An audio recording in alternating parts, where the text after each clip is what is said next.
as to where it is in the top 25. They just shown number 14, Ole Miss, and they just shown number 13, Alabama. And right now they just revealed number 12, Clemson. We're getting to that point, seeing where everyone's going to go in the college playoff top 25. Right now it's at 12. Yeah, it's unbelievable what to see where Penn State will be. I mean, I know that we're going to be number 4. We should be. We wouldn't be falling or anything like that. So in the end, we're looking at who is where with the other teams. I think primarily we're like number 6 and 7. And yeah, I'm just getting word that my audio is cracking right now. So I'm not sure what to do to fix that. So I'm just trying to fly solo with this right now, guys. We are looking right now at number 11, Boise State. Yeah, that's going to be one of the teams out. Yeah, they said that right now it's going to be Alabama and Boise State out of the college playoffs. That's incredible. Like, they're right now 10-1. They look like they could have a pretty good season. They look like they have a Heisman candidate. So it's definitely not a huge surprise, but yeah, in the Mountain West, I'm not like BYU. I know is also one of the teams in that conference, but yeah, they should be one of the teams. I'm not really sure how the rest of this is going to go down. I know we're going to be joined by Brett pretty soon here. So as of right now, number 10 goes to Indiana. I mean, that's where everybody put them at. So that's what the AP top 25 had them at.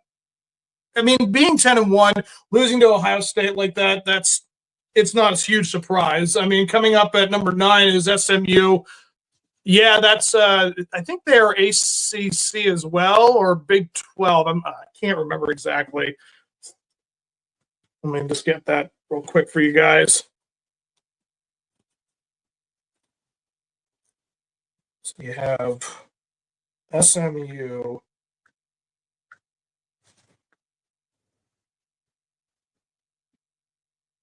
Football. Yeah, they're ACC. Okay, so they're in the ACC conference. Yeah, that's where.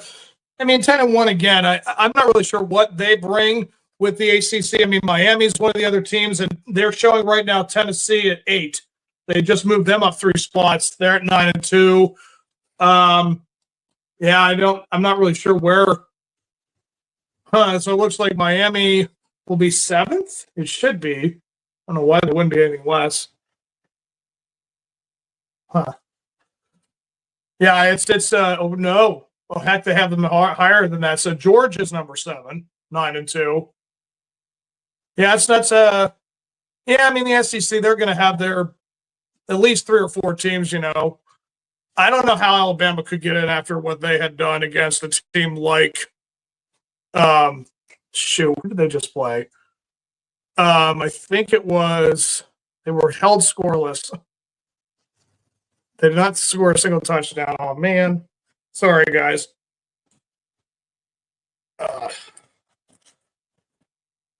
Yeah,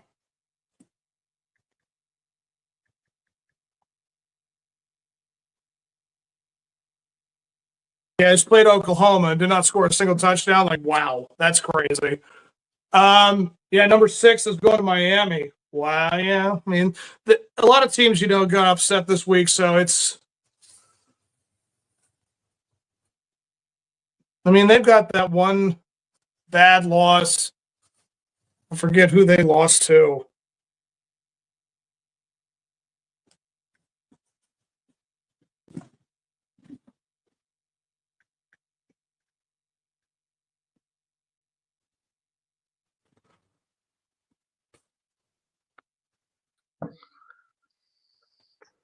Hey, what's going on, bud?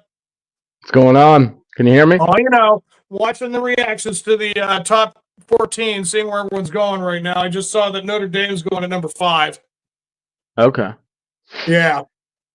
Okay. I'm just looking up like where Miami was this place. I'm trying to help everybody out with the only loss that Miami has. That would be Florida State at the time. Again, That's just crazy. Yeah, Miami lost to Georgia Tech, and they should have lost 3 other games. Yeah. Yeah, they've had a lot of close games. So they got Penn State at number 4. That's not surprising. Texas is 2. And, of course, it'll be Ohio State and then Oregon. I mean, that's no big surprise. Yeah. Yeah, they moved Notre Dame up to number 5, which is what I figured they would do. So now it's just like how you have the whole bracket going down. So if I do the bracket right, so they have Oregon on the 1 bye, and then that would put Texas on the other 1. So then they have Miami then going, and then Boise State. Yeah, that's what I thought. I thought I had that right. I mean, me and Mark were talking about that a while ago, where it was going to be either Arizona State or Boise State. I knew that the 4th seed would go to Boise. So then that put Arizona State with the other bracket with Ohio State. Like, they're going to face Ohio State at Ohio State. Huh. So then that would put Indiana with us. That's where it looks. Yeah, we are playing Indiana. According to the playoff bracket right now, the Penn State's hosting Indiana. SMU is getting hosted. SMU is getting hosted by Notre Dame, and then you have Tennessee being hosted by Georgia. No, we want SMU, man. We want SMU or like. Yes, we do. You're right. Or Arizona State, but they're pretty decent. But Mark's sick. He wish he could be here, but he's sick. So. Yeah, I mean, things happen, but it's that time of year. Yeah. The old man's got something. I mean, it's pretty bad.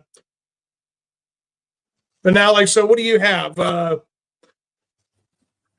mean, there's really no surprises outside of like what SMU or Indiana that could have gone either way. You know, they could have put SMU 9 or Indiana 9 and SMU 10, but yeah, everything else seems pretty straightforward. Yeah, I didn't see the whole list yet. I don't have it on, so I don't. But I'll see it drop here in a minute. But yeah, we stayed at 4. We stayed at 4, which we knew we would. Yes. So, I mean, what are you looking at for the playoffs? Like, do you see any team like really going forward, like outside of like the top 4? Like, so you have Oregon potentially taking on like either Georgia or Tennessee. Like, say Tennessee wins that, then they have to go to Oregon. I mean, I'm not saying that there's really no challenge for Oregon, but I mean, I don't see the SEC going in there and making a whole lot of noise. Now, as far as Tennessee and Georgia are both so hot and cold, you don't know what team you're going to get on each week.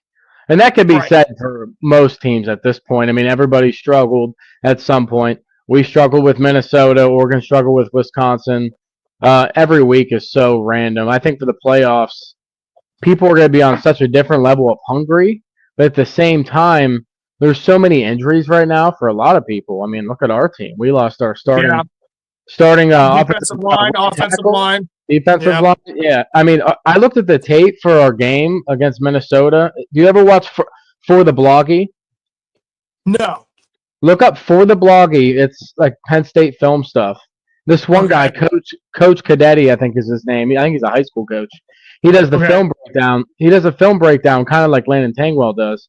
But our offensive line, dude, it wasn't even like physical mistakes. It was mental mistakes the entire game against Minnesota. That's why we couldn't run the ball in the first half. Guys were just completely messing up, like completely off page. Like that can be fixed. It's not physical mistakes, but that's not good. Like you got to fix that now. After Maryland, we're about to host our first playoff game at home. Like you got to get that stuff tightened up, man. Like that's true. Not a good look. I'm sure other teams do it too, but that was probably the worst game for the offensive line that I've seen. It was bad. I mean, I'm talking. Yeah. Why do you think Drew was getting? He was getting sacked a couple times. He was running around, like wasn't great, man. So yeah, it's hard to say who's going to make noise. You know, it could be anybody. Yeah, I mean, honestly, we're looking at so we have currently Indiana. I mean, I know that they struggled against Ohio State. That's no surprise. Like, you're always going to be exposed when a team like Ohio State, especially at Ohio State. Now, if this game was in Indiana, I think we would have had a little bit of a different story, maybe in a closer game, but I know that it would have been the same result. I mean, Ohio State, it's a cardinal rule, I think, in the college football playoffs. Like either Alabama or Ohio State has to be present. Could you imagine a scenario in 12 teams where you don't see Ohio State or Alabama or both? Like, it's not going to happen. So, I mean, it's the forever stamped for the foreseeable century. It's going to be Ohio State and Alabama, one of these teams.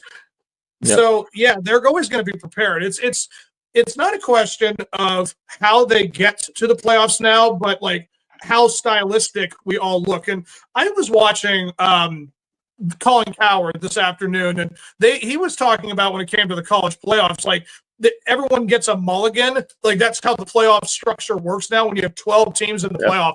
And I'm thinking to myself, I'm sorry, I'm not allowing that. That's not, no, I won't let someone have a pass on that. Like he talks about like how Alabama had a mulligan against Vanderbilt. So just forget that game. It's like, no, you can't do that. There's no way the committee can look at a 3-loss Alabama team and say, oh, Vanderbilt's not that's a mulligan. Okay, then you didn't score a point against Oklahoma. You didn't score a point, a touchdown against an unranked Oklahoma. So they're not in it. They cannot. I'm sorry. No matter what, you cannot have Alabama in this playoff right now at this very moment. I mean, I'm a 13. Yeah. Yeah, I mean, but even then, you then look at a team like Georgia, even if they went out and then they go to the SEC championship and they play a team like Texas. Texas and Georgia. Who was I saying? I just said their names, Doran. I just totally blanked. Tennessee or Alabama? No, but Georgia. So it's like, Texas and Georgia in the SEC championship. And all of a sudden it's like, what if Georgia loses? So then what? You're going to say that a 3-loss team would not be better to put in there than Alabama or Clemson?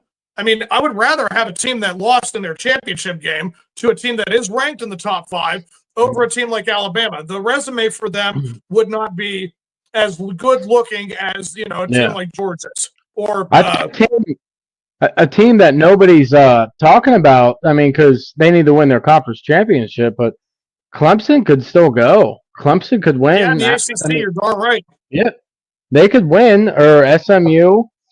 SMU's in right now, and I think they deserve where they're at number 9 because they only have 1 loss, and wasn't a great loss, but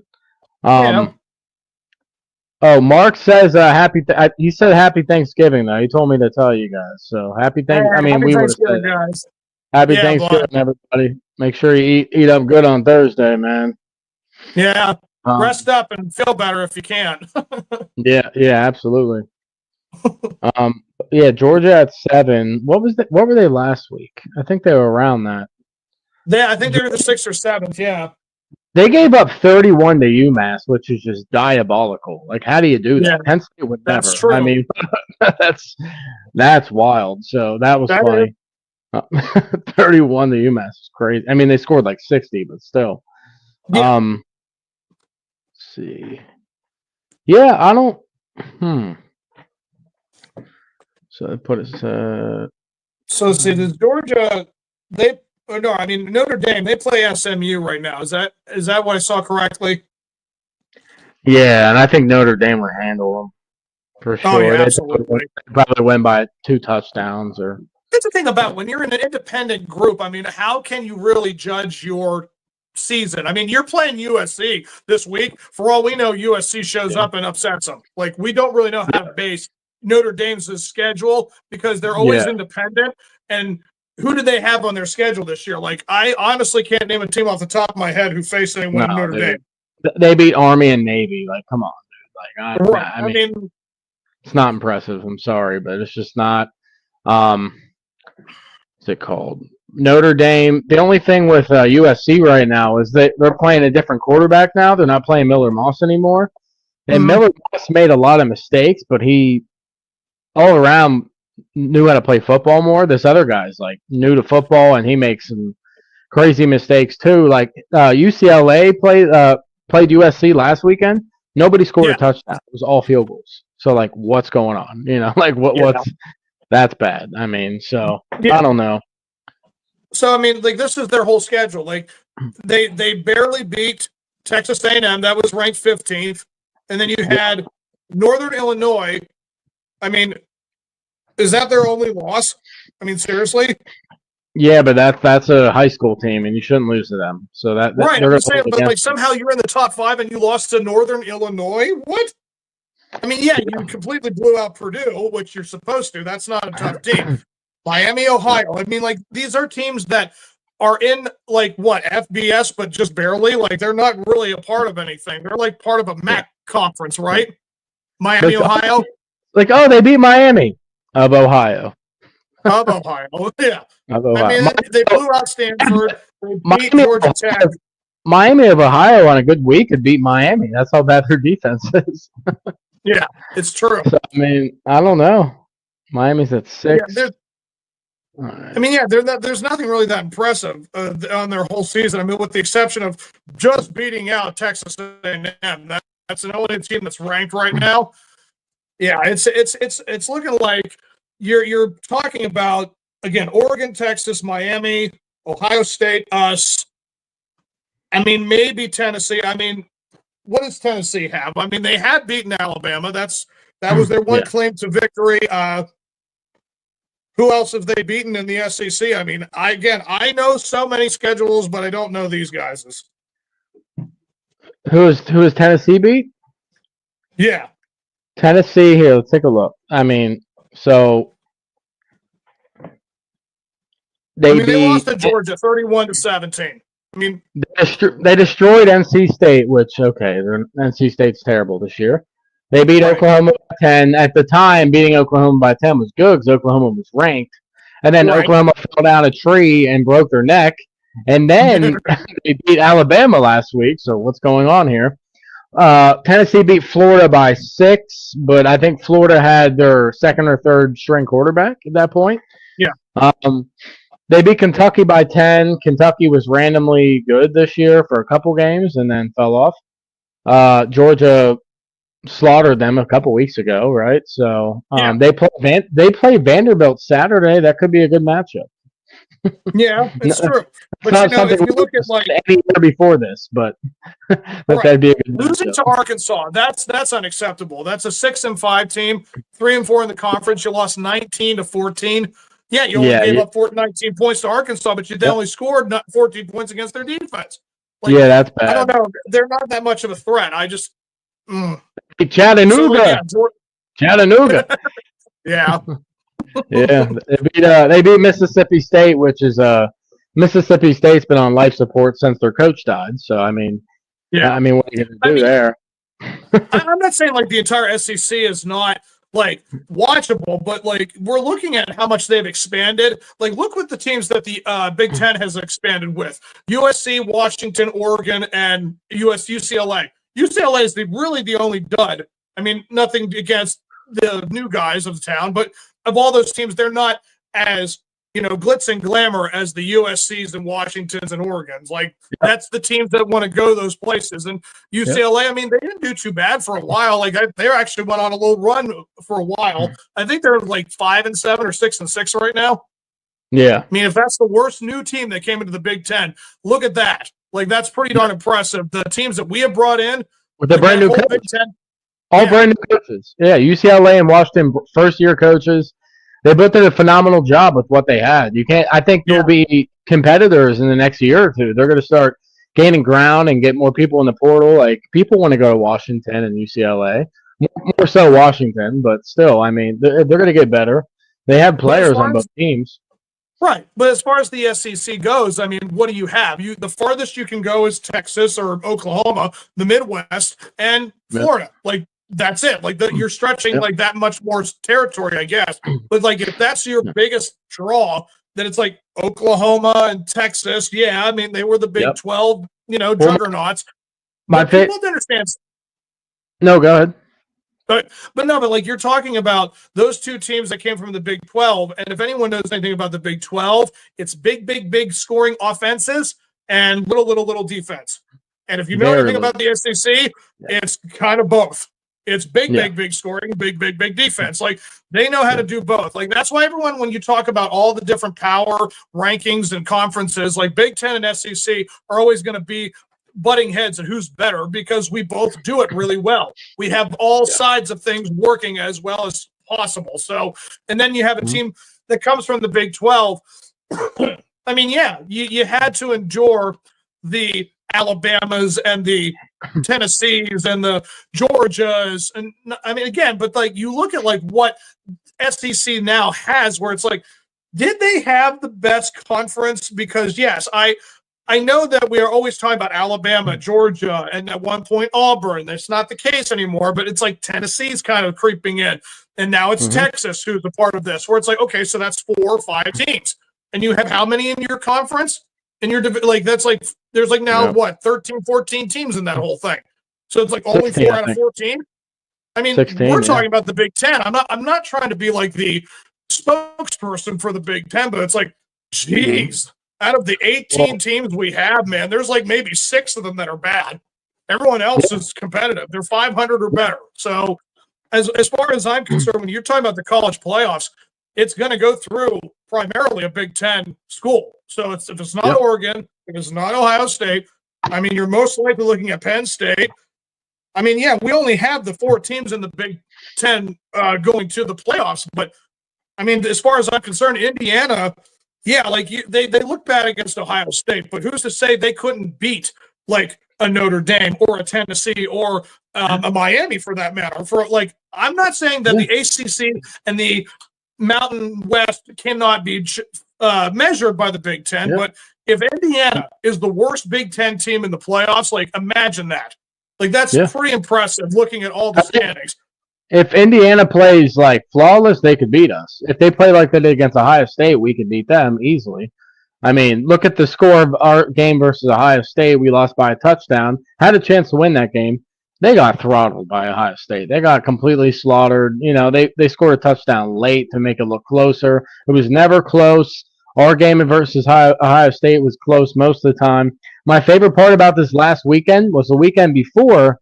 People remember the SEC people were saying, "Oh, these 2 last teams are better than these 1 lost Big Ten teams. They deserve a chance." And then what happened this last weekend? The SEC shit the bed. They fell down a cliff, broke both their ankles, injured their hip, everything. They're in complete disarray. Complete disarray. A dumpster fire of a conference right now. And some of the top heavy SEC games have been very competitive, and I applaud them for that there's been very competitive games. But when your name's Texas A&M and you go into like a 4-6 Auburn team and you lose, I'm sorry, but that's not okay. You can't do that. You can't do that. No. And then when your name's Alabama and you go to Oklahoma and you score 3 points, not 3 points in the first quarter, not 3 points in the first half, 3 points in the total freaking game, dude. Yeah. If you were UMass, that would be respectable, but UMass put up 31 on Georgia, so that doesn't make sense. So that's what I'm saying, man. Like, you can't crap the bed that bad, and then now you know you don't have a case, and now you know you're not getting in, and we're not going to put up with it. We're not going to put up with the SEC bias, and the committee sure as hell isn't either. Look at the rankings. It pretty much proves that we're not going to treat you specially because you're from the SEC. So kick rocks, win your games, and then maybe we can talk about it. Right. I mean, again, you're talking Texas, Georgia, and Tennessee. Of those 3 teams, yes, Texas is obviously the heavy hitter. Yeah. I mean, and again, whoever wins between Indiana and Notre Dame has to take on Texas. Now, again, let's just hypothetical. Like, let's go through all these here. So the first round, let's start with Boise State and Ohio State. Let's move on. Georgia and Tennessee. Right, I'm just saying, let's move on. So Tennessee and Georgia. Tennessee could beat them if Oregon struggles. I mean, it's possible. Tennessee has a good defense. We know that. If their offense plays badly, like it has in half their games, Oregon will gut them. If they somehow show up on offense and run the ball, and then they could compete with Oregon. Oregon struggle with Wisconsin. So we don't really, like I said, each and every week, it's college football. That's why we love it, because it's very exciting and things can happen. I think that what's funny, when we were predicting the slots, We didn't say anything about us playing Indiana. We thought we were getting SMU. So I think it's interesting. I think that's interesting how Notre Dame got SMU and we got Indiana. We stayed at a 6 seed, which is good. We want to be a 6 seed. 5 is the best seed, obviously. Look at Ohio State. They played Arizona State. Obviously, the best easy street. Yeah, they got easy street. Yeah. Easy street. Yes. Yeah, and we didn't get Elm Street, but we could certainly get there. You know, we didn't get that. I'll tell you who got Elm Street.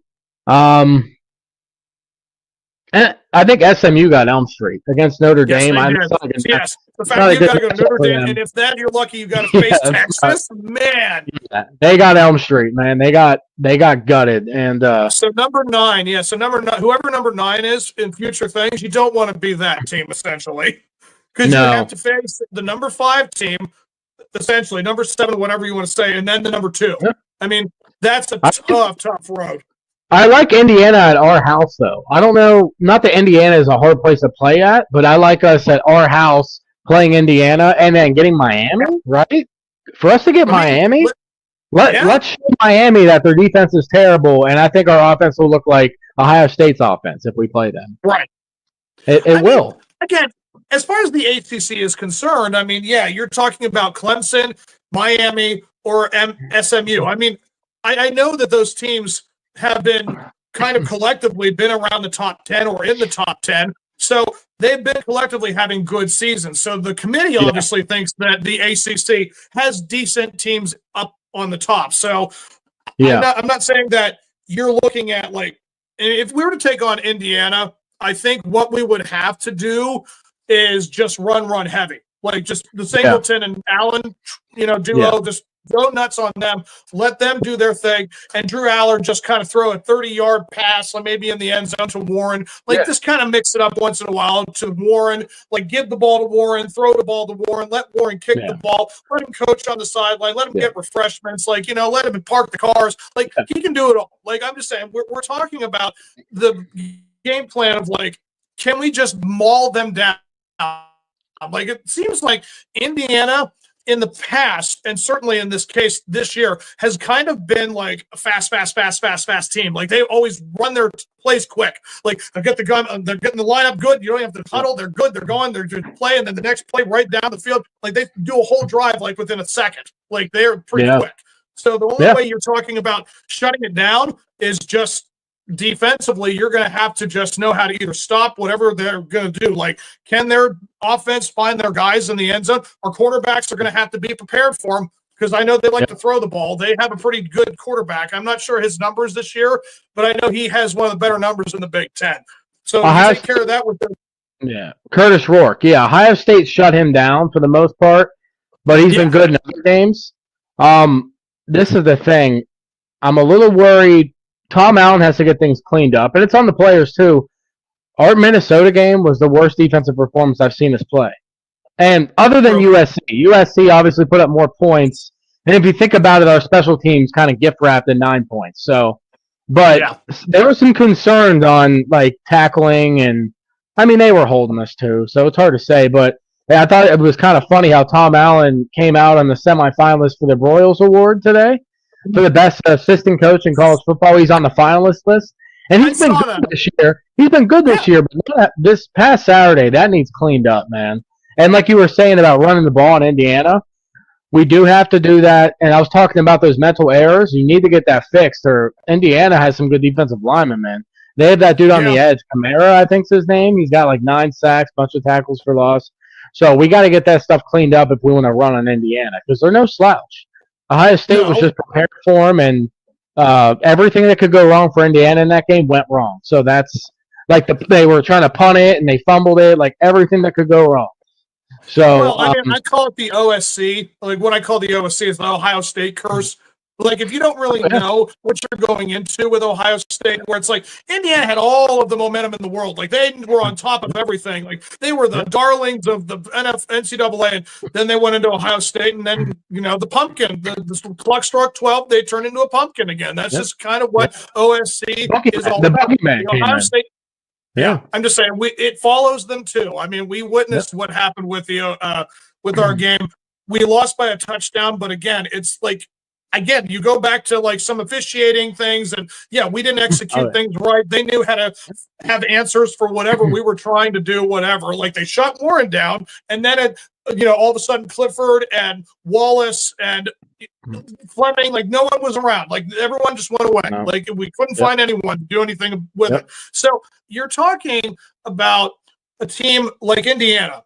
I mean, what do you have? The whole record is based off of like the lesser side of the Big Ten. Like I was shocked to see how high they got with the schedule they had. I know you can't pick your schedule, but when you were 101th ranked in terms of strength of schedule, how do you not just basically be like, I'm not concerned with this, where, you were blowing out every team you played, but that's the thing. You were facing the weakest side of the Big Ten. I mean, you had what challenge? What challenge did they have outside of the strength of schedule was so bad. Listen, I don't think most people know this. The strength of schedule was put in before the Ohio State game, like on what it really was. So after the Ohio State game, their strength of schedule was like 65. That's how bad their schedule was before that game. Like it went down 40-some slots. So, but yeah, I mean, ours is like 33 or something. So our schedule is respectable. It's not. That was the word I was thinking. That was exactly it's the word I was respectable. thinking. It really is. I mean, and this is the thing. You can't choose your schedule. The Big Ten failed Indiana. Like, it gave them a good story, but they failed them on trying to make it more level with other. Like, look at UCLA's schedule was very hard. Or who else's was? Purdue's schedule was awful, dude. Purdue had to play. Yes. Purdue played everybody, and they're the worst team in the Big Ten. Like, you got to feel bad for them. They had to play all the top dogs. So, like, you should have leveled it out more. What the problem is, these protected rivalries that they kept for these teams, like, obviously, Michigan, Ohio State are to play every year. Minnesota, Illinois, I think's one. They kept all these protected rivalries, which messed up some other schedules. That's what happened. Because whenever you do that, you're making other teams have to play different teams because that team's already taken for the rivalry game. So Indiana's schedule might be we'll have to look at it for next year. I'm sure it's a little bit harder, but our schedule next year is harder than it is this year. I'll tell you that. We play Oregon next year. So we don't play Michigan again next year. How crazy is that? We play Ohio State again. We don't play Michigan. Wow. We don't play Michigan till 2026, man. And that's just how it worked out because we don't have rivalries, which is kind of weird because we want them now. We want to take them down and show these cheaters that we're not going to put up with this shit, man. We're not going to put up